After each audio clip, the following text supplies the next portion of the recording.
The Red Cross today is collecting people's telephone numbers, name, age, and emails, etc., for the benefit of public health. Are they okay to do that? Take it away, Dr. Mannion. Well, I'm gonna let Dr. Copsel take this one. Yeah, the problem isn't with the collection, it's with the dissemination of the data. So how they're going to use it is what matters. They would certainly be a covered entity, healthcare providers and healthcare organizations. I'm pretty sure Red Cross would be one of those.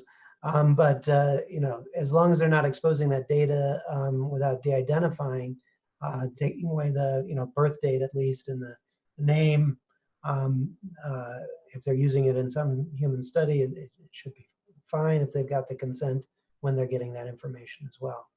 The major issue is when you use the data, is it de-identified? And that's the duty of whoever is going to be using the data. Now, just to put an underline under that, so I posted in the chat a link to an article about that study where genomic data, which was theoretically de-identified, was able to be re-identified. And there they used a cross-section of data. So for instance, the zip code, birth date, the gender, with 40% accuracy, they were able to re-identify based upon a combination of that data. They didn't even have to look at the genomic data to do that.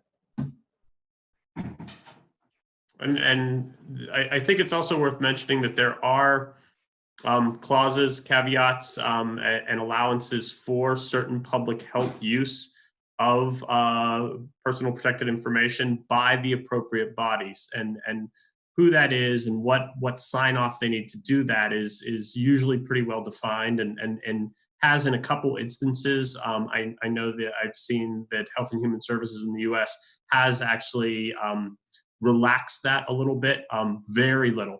So it's really not going to affect what individuals are going to be able to do, but some organizations, if they are in good faith doing certain things at the hospital level, and they take the right steps, they're not as likely to get fined or in trouble for it from a public health perspective in this current environment.